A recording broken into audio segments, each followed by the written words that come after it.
Entonces, veamos. Muy bien. A ver, veamos.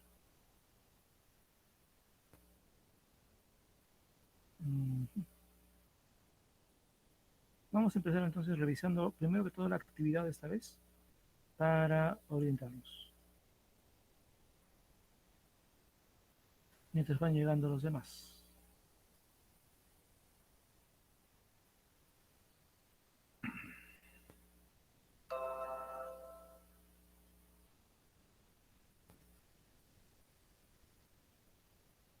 Bien, creo que lo pueden ver. Entonces estamos en la actividad 26. Retomamos el tercer trimestre en su última etapa. Y como ven ahí, nuestro tema tiene que ver con nuestra ecorregión. Seguimos un poco con geografía durante esta y la próxima semana. Y luego nos dirigiremos hacia otro tipo de competencia, pero siempre hablando del gran tema de la alimentación saludable, ¿no? Que es el tema que en este mes estamos trabajando todas las áreas. Entonces, a partir de aquí se nos plantea una serie de preguntas en una sección que ahora acaban de inaugurar en un material llamada Reflexionamos. Y les presento acá el siguiente caso, ¿no? María se fue de vacaciones a una comunidad de Huancavelica y le agrada estar ahí. Ella extraña comer las frutas de su ciudad y se ha dado cuenta de que en este lugar la producción y venta de frutas es escasa en las bodegas y ferias. María se pregunta por qué en ese lugar no se producen frutas, si es muy parecido a su pueblo. Para ayudar a responder a las interrogantes de María, nos reunimos con nuestros familiares y reflexionamos sobre las siguientes preguntas. Dice, ¿siempre se habrá sembrado lo mismo en la comunidad? ¿Por qué podría haber cambios en la siembra de alimentos? Y yo les planteo acá esta pregunta, a ver, todavía sin haber conversado con los papás, pero si en un lugar hay cultivos durante una época o antiguamente y luego cambia, se cultivan otras cosas que de lo que se cultivaba antes, ¿ustedes por qué creen que podría haber ese cambio? ¿Qué podría afectar el cultivo de alimentos de un tiempo a otro tiempo?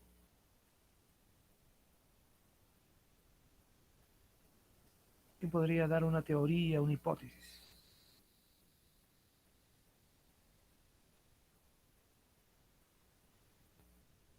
¿Alguna sugerencia?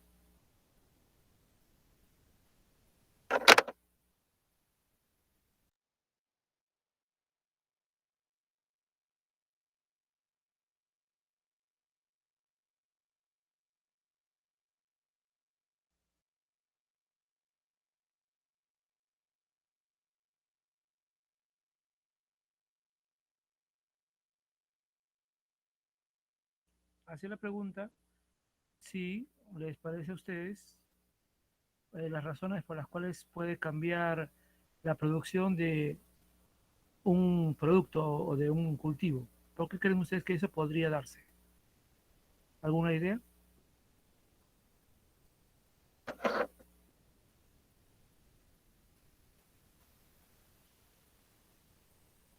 Vamos, ¿alguna idea?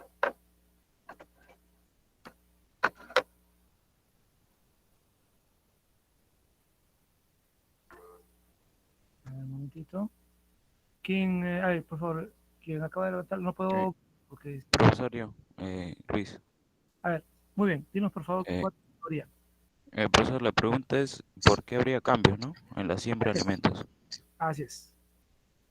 Yo creo que tal vez por el alimento que en ese momento está más, tiene más importancia en el mercado para poderlo vender en un precio eh, más caro para que puedan ganar más los que lo siembran. Bien, bien, buen punto, muy bien. Justo en este mes vamos a hablar también más adelante de la agroexportación y es cierto, muy bien, muy buena idea. Es cierto, hay ciertos productos que por cierto se venden al interior del país y que por supuesto tienen un precio y bueno, es lo que tradicionalmente se cultiva, pero el Perú ha demostrado que es un país muy rico en productos que son muy valorados en el extranjero, así que ahora muchos empresarios y muchos campesinos también que se asocian, se juntan, porque no pueden vender por poquito, sino tienen que vender toneladas, se reúnen y buscan las condiciones y como tienen buena tierra, tienen acceso al agua y tienen, por supuesto, su trabajo, su conocimiento de cómo cultivar, eh, cultivan, por la redundancia, productos que son bien valorados en el extranjero y si logran cumplir con todos los requisitos, pueden exportar y ganar muchísimo más de lo que cultivarían aquí, ¿no? Para el consumo interno, ¿no? Y vamos a ver eso en unas semanas más, pues ayer estaba trabajando eso, y vamos a ver que hay una serie de productos, pero están entre los primeros a nivel mundial en agroexportación, ¿no? Y eso es algo que se ha logrado en los últimos 20 años, que no teníamos así como así antes, y bueno, esperamos que las medidas del gobierno actual con la, entre comillas, segunda reforma agraria no arruine eso, ¿no? Sino que en realidad sea una oportunidad para los que tienen dificultades para que también puedan ir más allá. Muy bien, buen aporte. Segunda, sin duda alguna, debe haber otras razones. Espero que ustedes con sus papás puedan ir viendo por ahí otras razones más. Y luego viene esta otra pregunta, ¿no? Analice y comprendo. En el lugar donde vives, ¿qué actividades se realizan para producir y obtener alimentos para la familia y la comunidad? La agricultura, ganadería, agricultura, avicultura, pesca, caza, recolección y descríbelas. En el caso nuestro, que vivimos en la ciudad de Lima, ¿qué actividades creen ustedes que son las que nos proveen alimentos?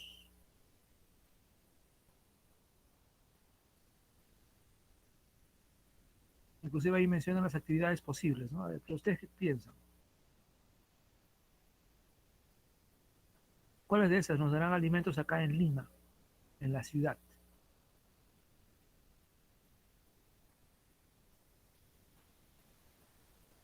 A ver, ideas. Profesor, Sí, yo creo que la agricultura en las afueras de Lima, como en Ica, en las ciudades cerca a Lima, que traen la agricultura que se produce ahí. muy bien, muy bien, muy bien, claro. Es cierto, la agricultura en gran parte. Y hay que también decir que en Lima, bueno, Lima creció tanto que lo que antes eran zonas cultivables ahora son parte de la ciudad. Yo les comento algo y me pareció, me llamó la atención porque es bastante evidente. Acerca a la segunda de Pro, cuando uno viene, ¿no? Del norte, más allá, más lejos, hay algunas zonas bueno, terrenos que son de cultivo y están en plena ciudad. Y uno va con el bus y uno los ve y uno se da cuenta, eso no es un jardín, ¿no? Es enorme. No es un parque tampoco, es algo privado porque está todo cercado. Entonces, ahí se está cultivando, ¿no? Seguramente ahí se ha cultivado siempre, lo que pasa es que la ciudad ha ido creciendo y en este caso los olivos, ¿no? Entonces, en diferentes partes de Lima se pueden encontrar, y hablo de la ciudad, ¿no? Porque la ciudad sigue creciendo, podemos encontrar zonas de cultivo, obviamente ya no como antes, y también zonas de ganadería, ¿no? Entonces, no es que todo venga fuera de Lima, pero claro, la mayor parte de lo que comemos no se produce en Lima porque no alcanzaría, ¿no? Somos demasiados en Lima, pero ciertamente acá en Lima hay agricultura, hay ganadería, ¿no? Muy bien. Y bien, ahí pueden ustedes indicar también otras maneras en que los alimentos llegan a nosotros, ¿no? Si lo piensan bien, hay otras formas que en este caso no son productos que vienen o se producen acá mismo, sino que llegan acá, ¿no? Bueno, entonces ya tienen esas dos preguntas para responder, ¿no? Y ahora, ya que hablamos de la alimentación en este mes, hay que entender que los alimentos, por supuesto, tienen un origen, ¿no? Y en este caso es nuestra naturaleza. Como pueden ver ahí, que lo menciona aquí, durante, y solamente ustedes en primaria, igual que todos, aprendimos que el Perú se divide, ¿no? En costa, sierra y selva, ¿no? A eso luego ya le aumentaron el mar, ¿no? Pero decir costa, sierra, selva y mar es algo muy simple, ¿no? Es la visión que tenían los españoles. Y es muy simple para definir la complejidad de nuestro territorio. Antes de eso, en los años 40 del siglo XX, un geógrafo llamado Javier Purgal Vidal habló desde el punto de vista de la altitud. Él encontró que había 8 regiones naturales, que seguramente también ustedes de repente estudiaron en primaria alguna vez, ¿no? El único problema era que ese criterio básicamente era la altitud y obviamente como esa altitud no tomaba en cuenta el mar, ¿no? Y eso obviamente era dejar de lado algo valioso. Entonces, ya más adelante, en los años 70, 80, un ecólogo, Antonio Braque, como lo pueden ver ustedes acá en, en el texto, propuso, en base a la ecología, o sea, a una serie de factores diversos que vamos a ahorita mencionar, que en el Perú habían en realidad 11 ecorregiones. De hecho, Antonio Brac fue el primer ministro del Ambiente en el Perú y fue un gran difusor de la naturaleza y la ecología. Tiene, me imagino, continuado por su familia, una página web donde él explicaba un libro que él escribió hace años, muchos años, que era una auténtica enciclopedia que explicaba un montón de elementos de lo que ahora sería pues biología, ecología, geografía. Y también tuvo un programa de televisión llamado La Buena Tierra, ¿no? Que si ustedes lo ponen en YouTube pueden encontrar, creo que gran parte de los programas, si no todos, donde él pues viajaba por el Perú dando a conocer la riqueza, ¿no? Y sobre todo pensando pues en la agroexportación, en el uso, en el consumo de lo nuestro, porque como alguien diría, ¿no? Que en el Perú hay anemia o hambre, bueno, obviamente por cuestiones económicas, pero eh, que en el Perú la gente no tenga buen alimento es absurdo, ¿no? Habiendo tanto para comer y tanta variedad de comida, ¿no? Entonces Antonio Brac se dedicó a eso, ya después de ser ministro, hasta su fallecimiento. Y vamos a ver entonces un poquito de esto, porque obviamente si hablamos de la alimentación, es que los alimentos vienen de algún lado, ¿no? Por supuesto, también hay alimentos que nosotros compramos del extranjero, ¿no? Pero no es todo lo que comemos, ¿no? La mayor parte, sino casi todo lo que comemos es nacional, ¿no? Es interno. Y yo les recomiendo a ustedes leer las páginas 154 y 155 de su texto escolar, que nos van a hablar un poco de de la primera parte y también de estos factores que ahorita vamos a mencionar, que vamos a hacer un video sobre ellos, ¿ya? En primer lugar, ¿qué es una ecorregión? Y esto viene de un libro del Ministerio del Ambiente, que más bien está más bien orientado a ciencia de ambiente, pero que la definición es interesante. Dice, una ecorregión es un área geográfica que se caracteriza por sus condiciones bastante homogéneas en lo referente a clima, suelos, hidrología, la flora y la fauna, y en donde los diferentes factores actúan en estrecha interdependencia. O sea, todos estos elementos se relacionan unos con otros. ¿Bien? Y eso permite que haya un espacio único, especial, que se llama ecorregión. Dice además es delimitable geográficamente. Luego vamos a ver el mapa de las ecorregiones que está en el EduBlog y también que está en su libro, y distingue de otras con bastante claridad. ¿Bien? Entonces, acá eh, hay que reconocer diferentes elementos, ¿bien? Como dice el clima, suelos, hidrología. La hidrología tiene que ver con el agua. Recuerdo que hemos hablado de las vertientes hidrográficas y las cuencas. Eso tiene que ver con la hidrología. Si es que tiene acceso al mar, si es que hay ríos, lagos, lagunas, nevados, eso es hidrología. Y la flora y la fauna creo que es evidente lo que significa. Ahora, el Perú es un país que tiene pues 11 ecorregiones, por verlo desde ese punto de vista. Si hablamos de zonas de vida, que son más de 90 y tantos, el Perú tiene la gran mayoría. Si hablamos de todos los ecosistemas, el Perú tiene casi todos, si no es que la gran mayoría. Y por tanto, hay que indicar acá que el Perú, eh, digamos, según nuestra ubicación, según un factor llamado la latitud, que ustedes ya saben que es el lugar de la Tierra en relación con el Ecuador, nosotros estamos en una zona tropical. Entonces el Perú debería ser pues como el Caribe, ¿no? Sol todo el año, eh, un buen clima, sin invierno casi. Sin embargo, nos damos cuenta que obviamente no es así, ¿no? En la práctica eso no ocurre, es diferente. ¿Y por qué? ¿Por qué el Perú es tan variado? Pues hay una serie de factores. Ahorita vamos a ver un video, ¿ya? Para que nos va a explicar un profesor sobre esto. ¿Y cuáles son esos factores que hacen al Perú único? Está la corriente peruana, o el mar peruano, como también se le llama, o la corriente peruana, o la corriente de Humboldt, también le llaman por Alexander von Humboldt, un biólogo y investigador alemán, que en el siglo XIX vino aquí a Sudamérica, visitó Venezuela, Colombia, Ecuador, Perú, Bolivia inclusive, y acá él pues se dio cuenta de las características de nuestro mar, lo estudió, escribió sobre él, y bueno, en honor a él también se le llama corriente de Humboldt. Está la corriente del Niño, y ojo, quiero acá ser bien claro, porque en la tarea de otros de sus compañeros están confundiendo, porque están copiando de internet sin leer bien, están confundiendo corriente del niño con fenómeno del niño. No tiene, o sea, ¿están relacionados? Sí, pero no es lo mismo. La corriente del niño, vamos a ver que es la corriente de aguas cálidas que viene de América Central y que en el Perú llega hasta Piura, o sea, Tumbes y Piura, ¿no? Tal vez ustedes, no sé si alguno de ustedes ha viajado a Tumbes o Piura, pero sobre todo Tumbes se caracteriza por playas que son muy parecidas a las del Caribe, ¿no? Porque el Caribe pues, obviamente tiene aguas cálidas, ¿no?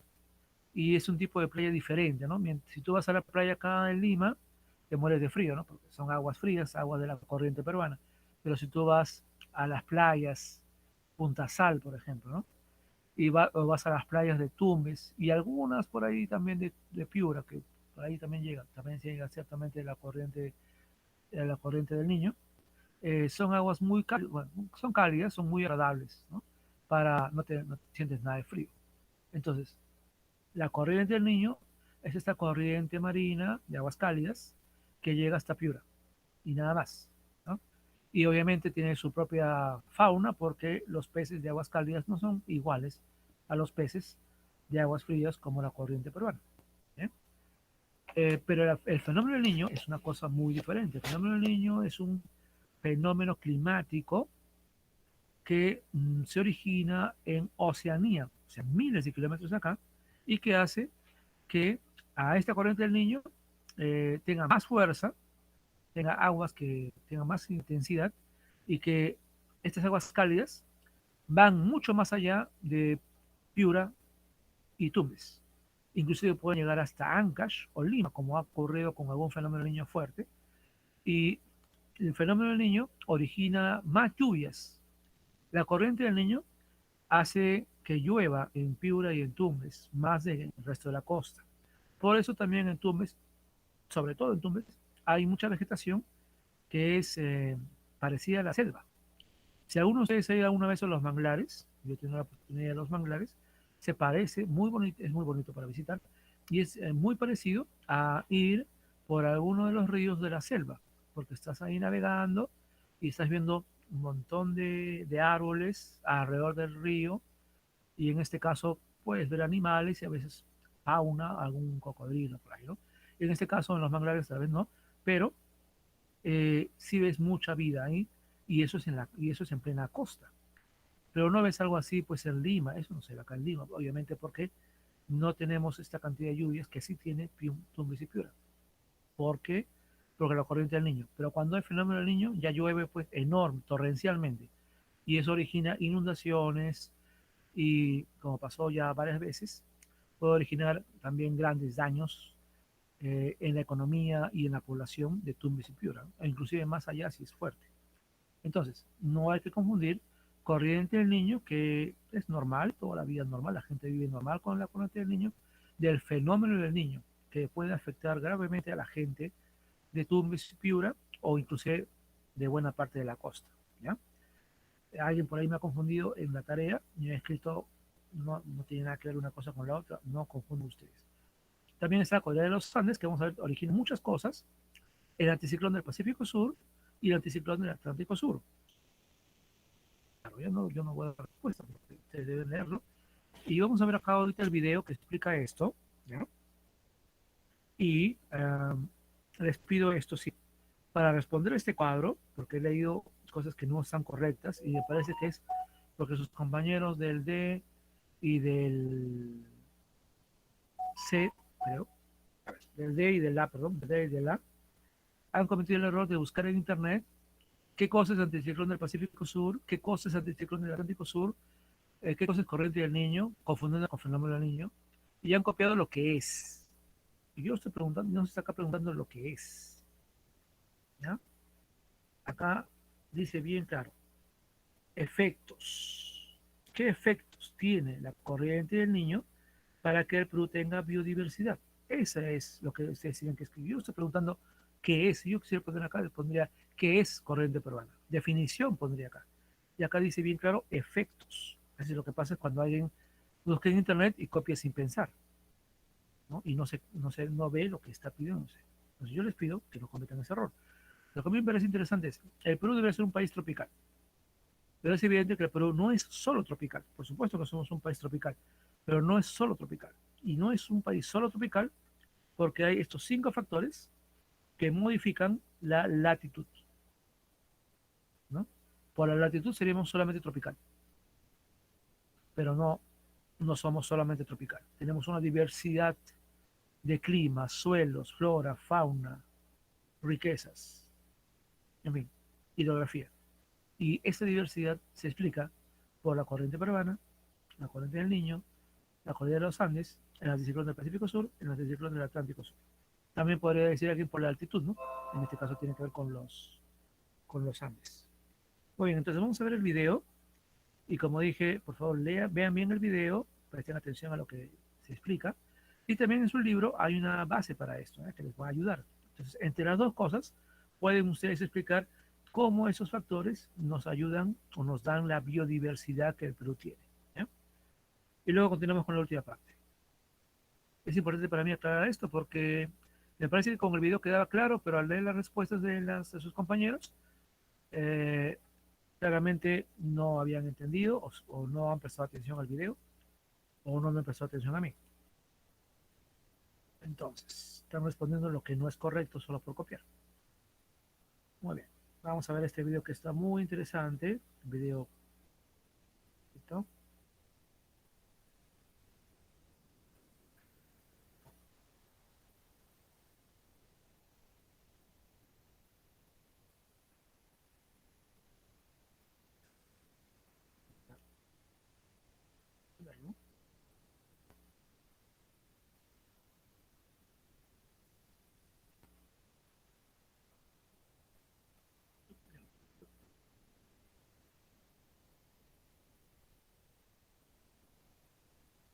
Dice factores de la diversidad en el Perú. Así que esto nos explica específicamente esos factores. Veamos un momento.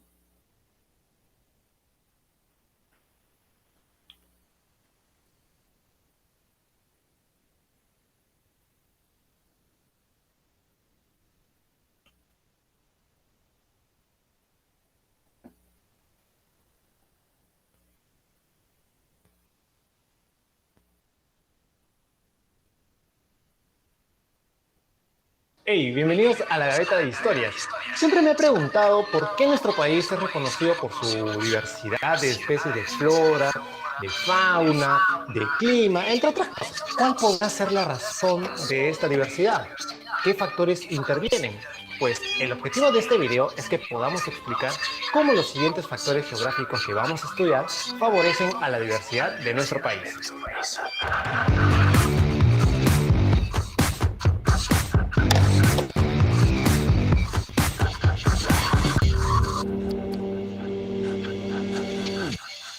El Perú se encuentra en una zona tropical, cercana a la línea ecuatorial, entre los 0 grados y los 18 grados de latitud sur aproximadamente.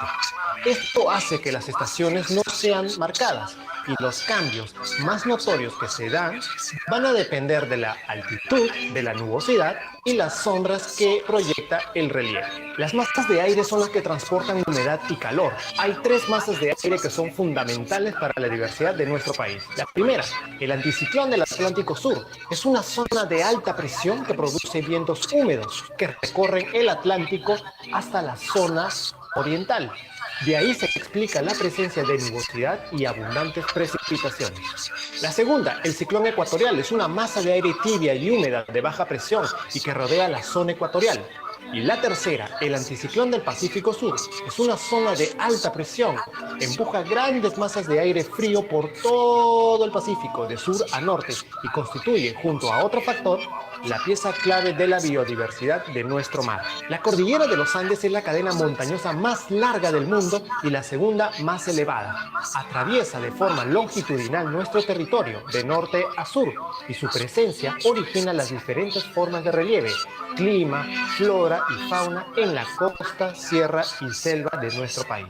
En ella encontramos distintos desniveles que distorsionan la temperatura, los vientos y los suelos. Así, los climas en la cordillera van desde el templado en las zonas bajas hasta el glaciar en las zonas por encima de los 5.000 metros sobre el nivel del mar. Además, el flanco o lado occidental es más seco que el lado oriental. La razón es que la cordillera actúa como una enorme barrera que impide en muchas zonas el paso de las masas de aire cálido y húmedo empujados por el anticiclón del Atlántico Sur hacia la costa, por lo cual el lado oriental es más lluvioso. Por último, es tan importante la presencia de la cordillera de los Andes que favorece el origen de las tres grandes cuencas por las que fluyen todos los ríos del Perú: la del Pacífico, la del Amazonas y la del Titicaca. Las corrientes marinas. El Perú posee dos corrientes que van a influir en el paisaje peruano. Una corriente de aguas frías y otra de aguas cálidas. Veamos la primera. La corriente de Humboldt o corriente peruana tiene una temperatura promedio de 15 grados centígrados y un recorrido de sur a norte. Esta característica, sumada a que nuestro país se ubica en una zona tropical, favorece la aparición de dos fenómenos naturales: el fenómeno de inversión térmica y el fenómeno de afloramiento. El fenómeno de inversión térmica es una característica de la atmósfera que se da cuando la temperatura del aire, en vez de descender mientras subimos en altura, va descendiendo cada vez más. De ahí pues que ciudades como Lima tengan mañanas muy frías y húmedas, con su característico cielo color panza de burro, sobre todo en los meses de invierno, y propicie la aparición de ecosistemas propios de la costa, tales como las lomas. Y por último, el fenómeno de afloramiento también es propio de nuestro mar y ocurre cuando suben desde las profundidades del océano aguas frías, ricas en nutrientes y sales minerales que constituyen la base de la cadena alimenticia, desde el plancton hasta las aves guaneras y los mamíferos. Y la segunda corriente marina, la corriente del Niño, se encuentra al norte de los 5 grados latitud sur y abarca las regiones de Tumbes y Piura. Sus aguas cálidas de recorrido de norte a sur le dan a esta zona norteña condiciones de clima tropical, con más de 25 grados de temperatura todo el año, escasas neblinas, abundantes precipitaciones, menor productividad de sus aguas por la falta de nutrientes, y favorece el desarrollo de manglares en las desembocaduras de sus ríos. Cuando los vientos del anticiclón del Pacífico Sur se debilitan, ocurre el fenómeno llamado El Niño, lo que provoca que las masas de agua cálida avancen hacia el sur, creando condiciones similares a las del mar tropical en la zona de influencia de la corriente peruana. La dirección que recorren tanto la corriente de Humboldt como la corriente de El Niño depende de la fuerza de los vientos que ya hemos mencionado. Espero que este video te haya gustado. Si es así, dale pulgar arriba y suscríbete para más. Nos vemos en una próxima Gaveta de Historias. Adiós.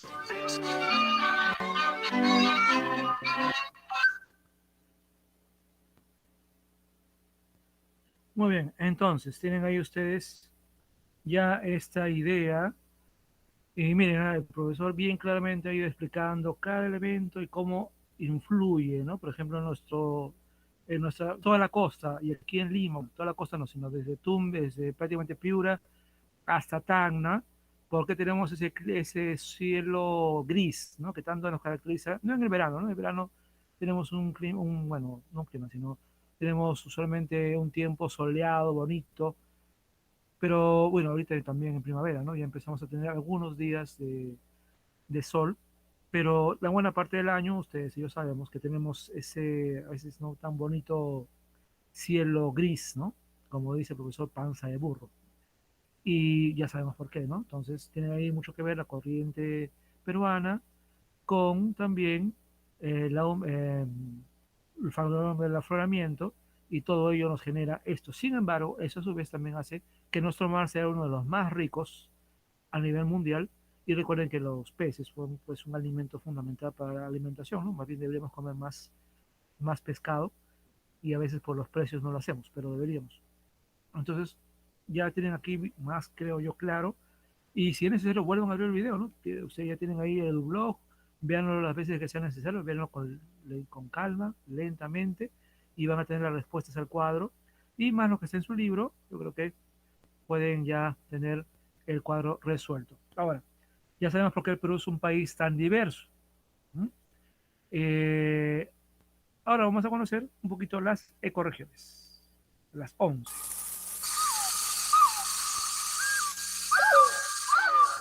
Una ecorregión es un área geográfica que tiene características particulares en el clima, suelo, flora y fauna. Son 11 y fueron establecidas por el científico Antonio Bragg S. Formado por corrientes que van de sur a norte y proceden de mares subantárticos y subtropicales, las cuales originan su enfriamiento. Entre sus principales características se encuentra su color verdoso debido a la abundancia de plancton. La temperatura baja hasta los 13 o 14 grados en invierno y llega hasta los 15 o 17 grados centígrados en verano. Además, se pueden apreciar en el mar frío orillas rocosas como también roquedales. Tiene una fauna incomparable, pues cuenta con más de 600 especies de peces, aves, mamíferos y abundantes algas.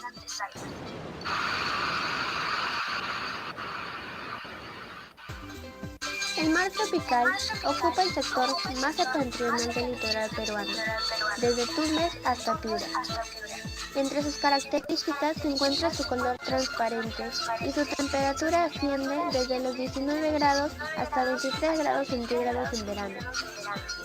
Se concentra en las playas más hermosas del Perú: Máncora, Colán, Cabo Blanco y Punta Sal.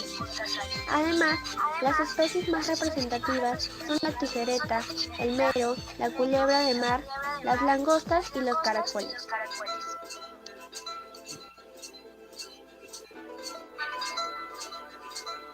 El desierto del Pacífico se ubica desde Piura hasta Tacna.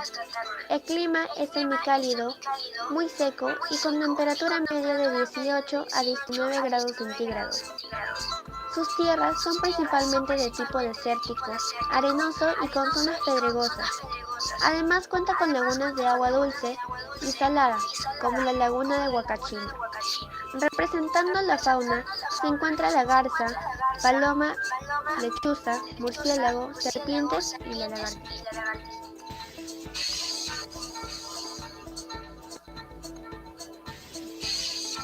Bosque seco ecuatorial. Comprende grandes extensiones de Piura, Lambayeque, Tumbes y el norte de La Libertad. Tiene una altitud de 0 a 2.800 metros sobre el nivel del mar y cuenta con una temperatura de 23 a 24 grados. Sus principales ríos son Río Chira, Río Marañón, Río Piura y Río Chinchipe.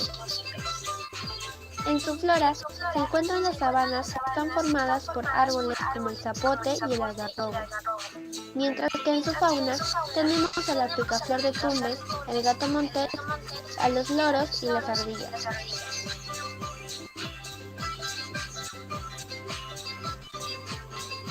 Sierra esteparia. Se encuentra en la vertiente occidental de los Andes peruanos. Limita al norte con el bosque seco ecuatorial, al oeste con el desierto costero de Perú y al este con la Puna, mientras que por el sur tiene continuidad con los Andes estepáricos chilenos. Esta ecorregión tiene un clima semiárido estacional, soleado, con aire seco y de templado a frío. Las lluvias se presentan esporádicas de diciembre a marzo.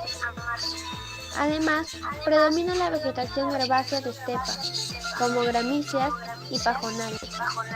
Cabe resaltar que la vegetación va aumentando con la altura, sumándose a lo anterior a arbustos y bosques secos. Las especies más representativas de la serranía esteparia son el aguilucho grande, cernícalo americano, cóndor andino y perico andino.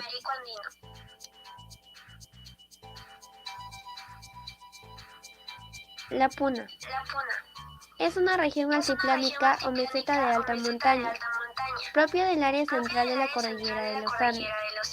Por el oeste limita con la serranía esteparia y por el este con la selva alta. Cuenta con una temperatura muy baja y varía mucho entre el día y la noche. Se encuentra aproximadamente a 3.800 metros sobre el nivel del mar. Sin embargo, lugares de menor altitud se encuentran a 3.365 metros sobre el nivel del mar. Su flora está representada por el lichu, el pumacho, el chillayuar, almohadilla y la ortiga. También existen mamíferos como la vicuña, el guanaco, el zorrino, el zorro andino, el cuy silvestre y el puma.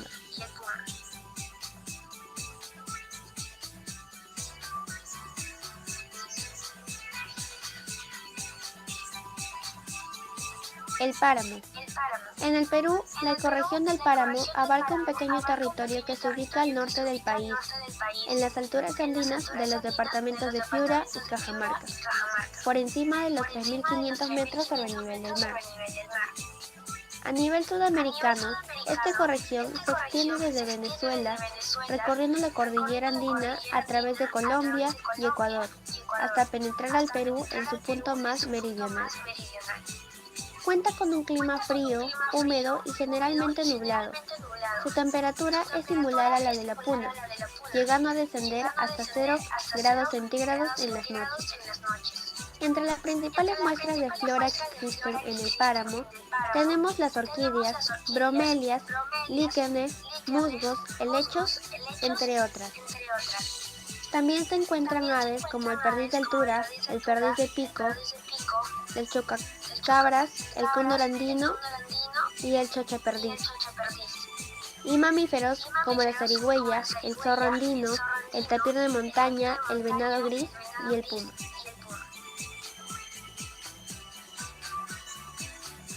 La selva baja es la ecorregión más rica y grande del Perú, siendo también una de las zonas con mayor biodiversidad del mundo. Los territorios que la comprenden han sido estudiados en su mayoría, sin embargo, aún quedan muchos territorios vírgenes sin explorar. Tiene una altitud de 800 metros sobre el nivel del mar a menos. Su temperatura anual es tropical cálida y está aproximadamente entre 24 a 25 grados. En la flora podemos encontrar en su mayoría árboles. Entre ellos tenemos al cedro, la caoba, la lupuna y también árboles de distintas frutas. En la fauna tenemos aves como el pájaro carpintero, el guacamayo rojo y otros animales como el manatí, el mono guapo, el lagarto blanco, el palche, entre otros más.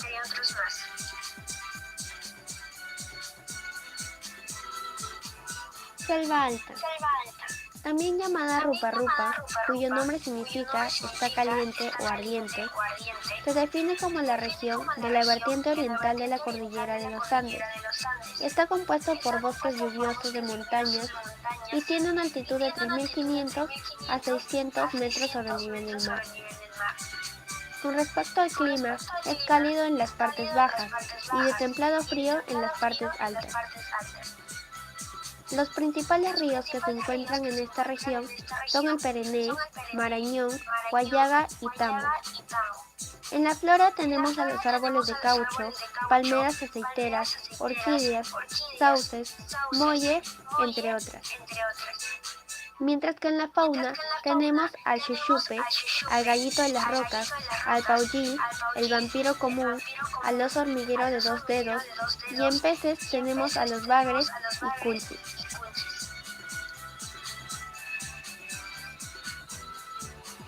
Sabana de palmera. Es una ecorregión muy pequeña, ubicada entre el extremo sudeste del departamento de Madre de Dios y en el extremo noreste del departamento de Puno. Tiene una altitud aproximada de 400 metros sobre el nivel del mar. En cuanto al clima, la temperatura media anual oscila entre los 20 y los 23 grados. En la flora tenemos a árboles como el aguaje, cuya fruta es rica en aminoácidos esenciales para el cuerpo.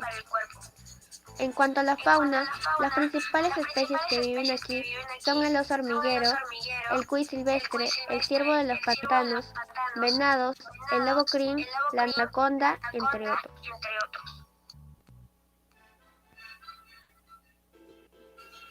Tropical del Pacífico. Esta zona abarca desde el extremo norte de Tumbes hasta Costa Rica.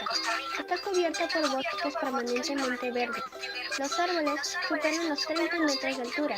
Además, es considerada como la única zona de costa del Perú donde hay monos en su ambiente natural, que se dividen en dos especies, el mono aullador y el mono blanco. Entre los animales más representativos de esta ecorregión están los jaguares, los cocodrilos, los monos aulladores, el águila negra, la tortola roja y entre sus peces están el bagre y la mojarra.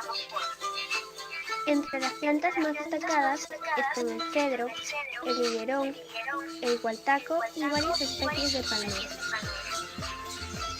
En conclusión, el Perú cuenta con 11 ecorregiones. Cada una de estas poseen características diferentes como clima, altitud, entre otras. Algunas pueden compartir características similares, pero nunca son iguales. Cada una de estas ecorregiones significan un ecosistema para cientos de seres vivos. Por ello, es importante su cuidado y preservación.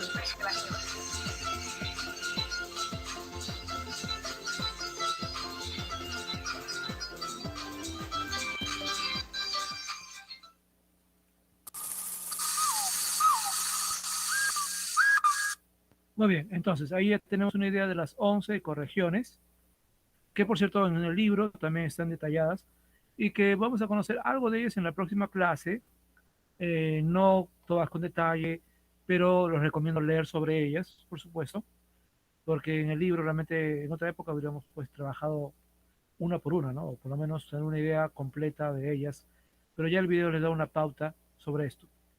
Bien, ahora para ubicarnos, esto también está en su libro, y este es el mapa de las ecorregiones, creo que mejor se ve grande aquí. Muy bien, entonces miren, aquí se pueden ver las ecorregiones, como dice el video, la selva alta es la más extensa. De hecho, gran parte del Perú es selva, si sumamos selva alta en amarillo y selva baja de este verde claro. Y obviamente por aquí está el mar, ¿no? Acá está la corriente del Niño y aquí está el mar. Y yo preguntaría, ¿no? Nosotros acá en Lima, ¿en qué ecorregión estamos? Miren, acá está Lima. ¿Cuál será nuestra ecorregión?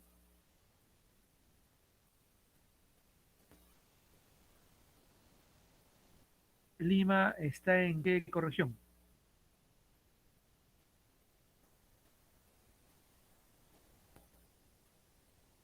Si estamos al lado del mar frío o de la corriente peruana, ¿cuál será la ecorregión que sigue?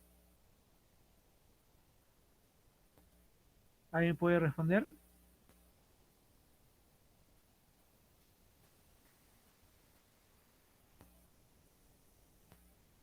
¿Qué hay alrededor de Lima? Profesor, lo del mar frío. El mar frío es el que obviamente baña nuestras costas, ¿no? Pero nuestra región, nuestra ecorregión, ¿cómo se llama? Estamos al lado del mar frío, pero ¿cómo se llama nuestra ecorregión? Desierto del Pacífico. Muy bien, desierto del Pacífico, exactamente, ¿no? Nosotros vivimos en el desierto del Pacífico y si ciertamente tenemos más del desierto es porque tenemos los ríos, ¿no? Que vimos también en la experiencia anterior, que los ríos originan valles y por eso ahí estamos nosotros, pero en realidad saliendo de Lima, pues es desierto, ¿no? Hacia el norte, hacia el sur, lo que vemos es desierto. Muy bien. Y bueno, acá hay otro video que ya les recomiendo también a ustedes verlo. Y acá hay otro más que también les recomiendo que ustedes lo puedan ver para complementar. Muy bien, entonces vemos la última parte de la actividad. Y ya para acabar. Entonces. Muy bien, entonces ya tenemos lo del cuadro. Y en la última parte dice, ¿no? Observa el mapa de la página 155, que es el mismo mapa que ustedes han visto ahorita. Y dice, y la información de las páginas 162 y 163, que justamente trata pues del desierto del Pacífico, y le pregunta, ¿no? ¿En qué ecorregión se ubica tu comunidad, o sea, nuestra ciudad? Ya han respondido. ¿Cómo es su clima durante el año? ¿Cómo es su suelo? ¿Y cómo es su hidrología, ríos, lagos, mar? Describen. Ahora, acá quiero hacer una aclaración, porque esta información está en el libro, ¿ya? Y, por ejemplo, algunos creo que no han leído el libro y me han escrito, por ejemplo, alguien me escribió el clima, ¿no? Ah, sí, es soleado. Y eso me ha escrito. Para él, no sé, no me acuerdo quién es, pero el clima para él es soleado. Es decir, soleado es clima, no. En realidad clima no es soleado. Tampoco si dijera frío, tampoco es, o sea, clima sí puede haber un clima frío, ¿no? Pero decir que el día es frío, eso no es clima. Eso en realidad se llama tiempo atmosférico y es diferente al clima. El tiempo atmosférico cambia diariamente, cambia a cada rato. Por ejemplo, ahorita podría haber algo de brillo solar y de repente a las 5 de la tarde ya no hay brillo solar, todo comienza a estar un poco nublado y hace un poquito de frío. Eso es tiempo atmosférico. El clima, más bien, es algo permanente, ¿no? Y el desierto del Pacífico tiene un clima, y ese dato está en el libro. Y lo interesante del clima es que solo tiene variaciones por las estaciones. Cuando hablamos del clima, hablamos de la temperatura y si llueve o no llueve. Y si llueve, cuánto llueve. Que sabemos que acá en Lima pues no llueve, ¿no? Hay garúas, ¿no? Esos son los elementos del clima. Entonces no me pongan soleado, nublado, porque eso no es clima.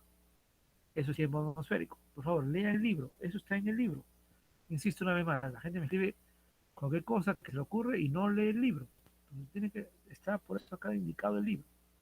¿Ya? Y sobre lo que menciona el libro, me ponen el clima, el suelo y la hidrología. Y si por ahí algo falta, pues buscan ese dato fuera, pero que responda, pues, ¿no? Cómo es el suelo del desierto, cómo es el clima. Tiene un nombre para empezar, ¿no? Es que uno diga, hay climas templados, fríos, cálidos, tropicales, semitropicales, en fin, hay diferentes tipos de climas y hay un nombre específico, que obviamente no lo voy a decir para que ustedes lo escriban, y que es el clima de esta ecorregión. Y la hidrología, pues, es la presencia, ¿no?, de ríos, en este caso nuestros ríos, por supuesto, y obviamente tenemos salida al mar, ¿no? Ya ahí no está tan complicado.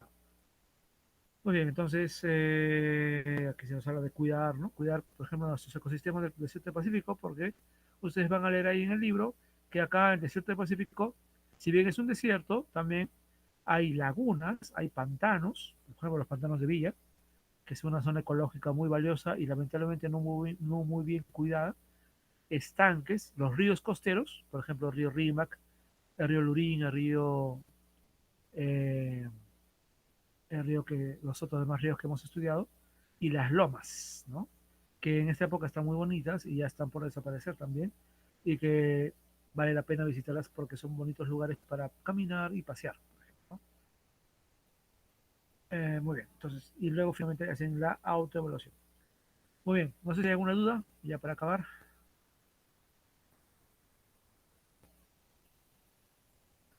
No sé si hay algún tipo de duda. Tengo yo algo que comentar antes de acabar, pero no sé. ¿Hay alguna duda sobre lo que tienen que hacer? Por favor, ya he dicho, lean bien, no escriban por escribir, vean los videos, vean el texto, lean el texto, que ya tiene gran parte de la información. Y las dos preguntas, con calma con sus papás, ayuden a resolverlas, ¿no? ¿No hay ninguna duda por ahí? ¿Nada? Ya, a ver. Bueno, no hemos llegado muchos el día de hoy, solamente la mitad, un poco más de la mitad.